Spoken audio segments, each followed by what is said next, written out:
साथियों, मैं डॉक्टर राजीव धवन और मेरे सहभागी डॉक्टर निखिल जैन, हम जैन ENT की तरफ से एक ब्लैक फंगस बीमारी के ऊपर एक पब्लिक अवेयरनेस के लिए एक छोटा सा वीडियो रिकॉर्ड कर रहे हैं, जिसका मेन मकसद ये है कि हम सबको इस बीमारी के बारे में जानकारी हो, ताकि हम अपने आप को, अपने सगे संबंधियों को इस बीमारी से बचा पाएं और अगर ये बीमारी हो जाती है तो समय पे इलाज करा पाएं। तो मेरा पहला सवाल डॉक्टर निखिल जैन से कि ऐसा क्या कारण है कि कोविड-19 के इस पैंडेमिक की सेकेंड वेव से हम निकले भी नहीं थे और ब्लैक फंगस के एक दूसरे एपिडेमिक ने हमें घेर लिया अलग अलग स्टेट्स में। क्या कारण रहे होंगे कि जिसमें ये स्थिति अराइज हुई है? डॉक्टर निखिल जैन। मेरे प्रिय मित्रों, पहली बात मैं एक बताना चाहूँगा, ये ब्लैक फंगस अगर ब्लैक ना होती तो शायद आज इतनी चर्चित ना होती। तो खैर, बहरहाल आज के दिन तो वाइट और येलो फंगस का भी चर्चा आ गया है, तो मैं इस बीमारी की संजीदापन को कम नहीं करूँगा ये बोल के, लेकिन हाँ ज़रूर फंगल इन्फेक्शन है। Black fungus is a kind of a fungal infection. एक अपॉर्चुनिस्टिक इन्फेक्शन होता है, इसके विभिन्न कारण होते हैं। अपॉर्चुनिस्टिक इन्फेक्शन बॉडी में तब जगह बनाता है जब बॉडी की जो अपनी इम्यून शक्ति है वो कम होने लगती है विभिन्न कारणों से, जैसे कि शुगर या डायबिटीज के मरीज, इम्यूनो कॉम्प्रोमाइज स्टेट्स जैसे कि लॉन्ग टर्म स्टेरॉइड्स लेना, कैंसर कीमोथेरेपी के मरीज होना, या पोस्ट ऑर्गन ट्रांसप्लांटेशन जैसे कि इम्यूनोसप्रेशन मेडिसिन ले रहे हो पेशेंट्स कोई भी। आज के दिन कोविड से रिलेटेड या कोविड लाइक इलनेस जिसमें कि लॉन्ग टर्म बुखार चल रहा हो, जिसमें कि बॉडी के खुद के अपने वाइट ब्लड सेल्स कम हो जाते हैं, protective white blood cells.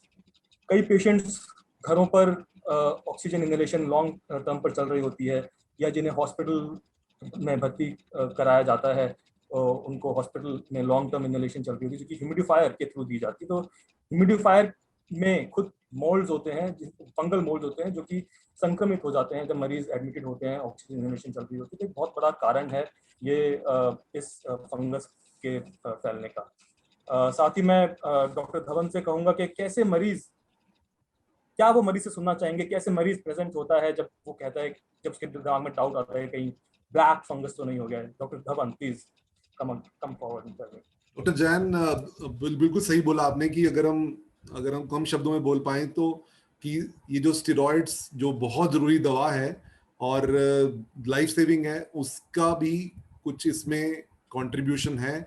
Sugar का है, आपने सही बताया बिल्कुल कि शुगर की वजह से भी ये बीमारी होने की संभावना बढ़ जाती है। तो क्या क्या ऐसे सिम्टम हैं जिनको हमें ध्यान में रखना चाहिए कि हमारे अगर परिवार में किसी को कोविड हुआ है, अभी चल रहा है या होके अभी ठीक हुआ है, तो ये सिम्टम अगर आपको देखने को मिलते हैं तो हमें सतर्क हो जाना चाहिए। ब्लैक फंगस के बारे में सोचते हुए हमें ENT डॉक्टर दिखाना चाहिए।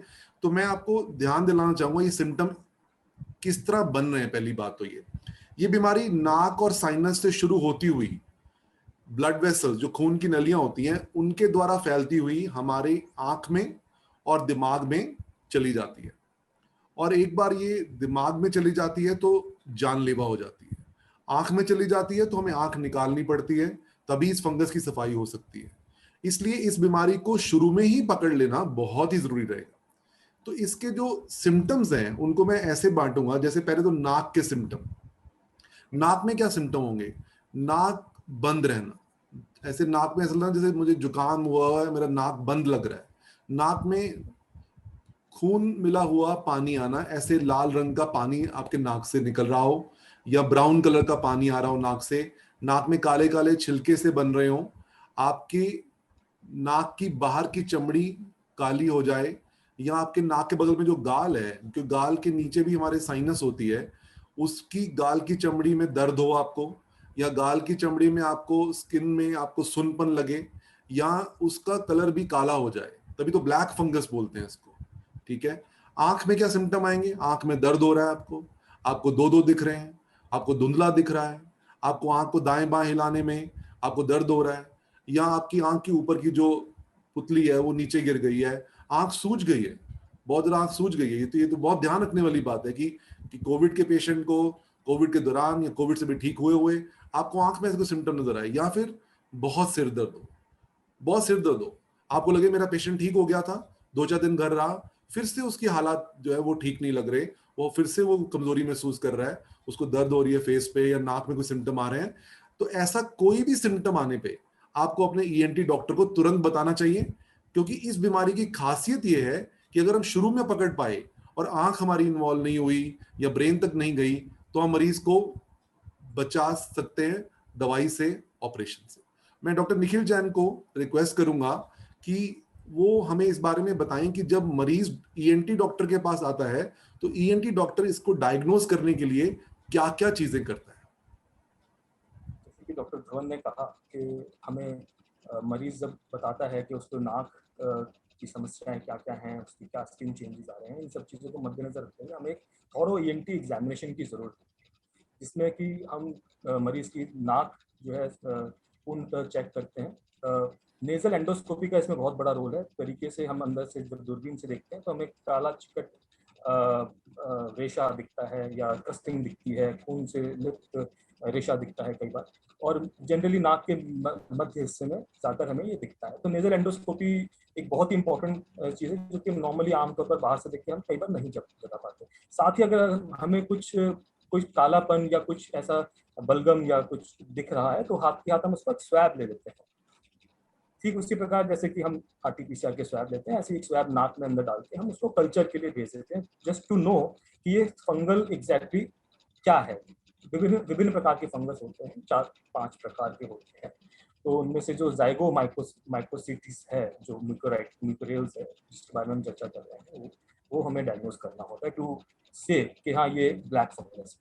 तो समटाइम्स बायोप्सी भी जरूरी होती है। कुछ टुकड़े हमें दिख रहे होते हैं जो कि नेक्रोज है, तो उसका हम पंच बायोप्सी लेके वो भी दे सकते हैं। फाइनली एक फाइनल स्कैन के लिए जहाँ पर मरीज ये आँख की समस्या भी काफ़ी गंभीरता से बता रहा होता है, कई बार हेडेक बता रहा होता है, तो एक MRI CT स्कैन भी इतना ही अनिवार्य हो जाता है। मैं चाहूँगा कि डॉक्टर धवन हमें थोड़ा सा बताएं कि अब इलाज के लिए हमें कितना इसमें दौड़ना है और किस प्रकार कितना प्रॉम्प्ट होके हमें इसमें एक्शन लेना है, थोड़ा सा बताएं। डॉक्टर जैन, आपने बहुत सही बताया कि नेजल एंडोस्कोपी के बाद हमने डायग्नोसिस बना लिया, आपने स्वाब का टेस्ट किया, फंगस अप्रूव कर दिया या बायोप्सी ली और अपने सीटी स्कैन MRI करके देख लिया कि ये फंगस कहाँ कहाँ फैली। जैसे मैंने पहले भी बताया, ये आंख और दिमाग में चली जाती है। तो ये इस बात पे निर्भर करेगा कि ये फंगस क्या नाक या साइनस में है या आंख में गई हुई है, दिमाग में भी गई हुई है। उस पे ये बात डिपेंड करेगी कि ऑपरेशन कितना होना है, किस प्रकार का होना है। तो सबसे पहली बात तो ये है कि इस फंगस में हमें पहले ऑपरेशन करके जितना भी फंगस का अंदर इन्फेक्शन है उसको साफ करना पड़ेगा। उसके बाद जो दवाई चलेगी तभी वो दवाई असर कर पाती है। ये बहुत इंपॉर्टेंट बात है समझना इसको, कि सिर्फ दवाई दे देने से बात नहीं बनती है। इस फंगस ने जो भी अंदर घर बनाया हुआ है उस फंगस के घर को साफ करना है, और जहां जहां वो घर बना हुआ है उस एरिया को भी हमें निकालना पड़ता है। इसीलिए मैं आपसे दोबारा रिक्वेस्ट करूंगा कि हमें इसको अर्ली स्टेज पे डायग्नोज करवाना है, अपने मरीज को ध्यान से जल्दी से डॉक्टर के पास पहुंचाना है कि अगर आंख अभी इन्वॉल्व नहीं हुई है तो हमें आंख को निकालने का और वो ऑपरेशन करने का नौबत ही नहीं आएगा। तो पहला स्टेप है इसका ऑपरेशन, जिसको हम अपनी भाषा में सर्जिकल डिब्राइडमेंट बोलते हैं, जो एंडोस्कोप से ईएनटी सर्जन करते हैं। और उसके बाद इसकी जो मेन दवाई है जो हम नस में इंजेक्शन लगाते हैं उसका नाम है लाइपोसोमल एम्फोटेरेसिन बी। और वो जो है इंजेक्शन जो है काफी दिनों तक चलते हैं, मरीज हॉस्पिटल में रहता है, और बाद में जब मरीज को छुट्टी मिल जाती है तो घर पे भी जाके उसको एक पोसाकोनाजोल नामक दवाई होती है, वो कुछ देर तक खानी पड़ती है, और उसको रेगुलर फॉलो अप के लिए आना पड़ता है, और बीच में स्कैन भी रिपीट कराने पड़ सकते हैं ताकि हमें ये पता लगता रहे कि फंगस दोबारा नहीं हो रही है। और इसका बहुत जरूरी बात है कि आपको ब्लड शुगर लेवल कंट्रोल रखने पड़ते हैं, क्योंकि इसका जो मेन आधार है, आपको अगर देखेंगे तो एक तो एस है, पहला एस है स्टीरॉइड्स, वो हमें देने ही पड़ते हैं। अगर कोई ये बोले कि स्टीरॉइड देने से बीमारी हो रही है तो ये गलत बात है। कोविड-19 में स्टीरॉइड्स ने बहुत लोगों की जान बचाई है। हाँ, स्टीरॉइड ऑप्टिमल डोज में यूज करने चाहिए, ऑप्टिमल दिनों के लिए यूज करने चाहिए। पहला ऐसा स्टीरॉइड। दूसरा ऐसे शुगर। हाँ, ब्लड शुगर एक बहुत बड़ा पैरामीटर है, बहुत बड़ा कारण है इसके पीछे। तो ब्लड शुगर कंट्रोल रहना पूरे इलाज में बहुत जरूरी है। और तीसरी बात है, तीसरा एस है स्टार्ट में ही इस बीमारी को पकड़ लेना चाहिए। ये बहुत इंपॉर्टेंट बात है कि अगर हम ये 3 एस पकड़ लेते हैं कि इसका कारण क्या है, स्टीरॉयड है, शुगर है, लेकिन एक सबसे इंपॉर्टेंट एस जो तीसरा, जो हमारी जिम्मेदारी बनती है मरीज रिश्तेदारों की, कि स्टार्ट में ही इस बीमारी को डॉक्टर के पास ले जाना है और उसको डायग्नोसिस ऐसे जल्दी बनवा देना है ताकि आंख की इन्वॉल्वमेंट से पहले ही हम इसका इलाज करके मरीज को सुरक्षित से बाहर निकाल पाए। डॉक्टर निखिल जैन। हम ये इसको समराइज करते हैं कि इस पूरे सीक्वेंस में हमें एक समझ लेना है कि हमें कोई भी सिम्टम है, अगर नाक से संबंधित कंजेशन, नेजल कंजेशन या आंख से संबंधित, तो हमारा इलाज चला है कोविड का, लॉन्ग टर्म स्टेरॉइड चले हों या हॉस्पिटल एडमिशन हो जहाँ पर हमें ऑक्सीजन इनहेलेशन लगी हो, तो yes you should think about getting contracted with black fungus. Immediately अपने ENT स्पेशलिस्ट से सलाह जरूर लें उस टाइम पे। एक कॉम्बिनेशन, एक मल्टी मोडालिटी ट्रीटमेंट चलता है हॉस्पिटल में, जरूर ध्यान रखें, बिकॉज एकदम से हम पहुंच के एक आध दिन के अंदर ही चीजें इंस्टीट्यूट होना भी मुश्किल रहता है। सो प्रॉम्प्ट इलाज, पहुंचे हॉस्पिटल में, let us enter into discussion, because इलाज ऑपरेशन का होना है जो कि बहुत बड़ा डिसीजन है, वहां पर हमें कई सारी चीजें देखनी होती है।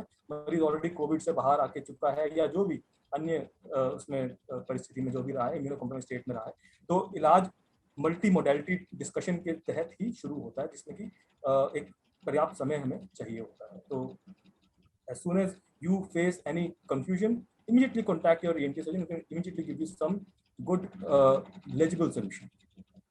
Thank you very much doctor Nikhil Jain. और आखिरी बात ये कहते हुए हम ये छोटा सा जो वीडियो था इसको खत्म करेंगे कि सबसे इंपॉर्टेंट बात इस ब्लैक फंगस में ये है कि हम सतर्क रहें और अपने डॉक्टर से जल्दी संपर्क में आए ताकि राइट टाइम पे डायग्नोसिस बन सके और राइट इलाज हो जाए और मरीज हमारा बच जाए। Thank you very much doctor Nikhil Jain. Thank you.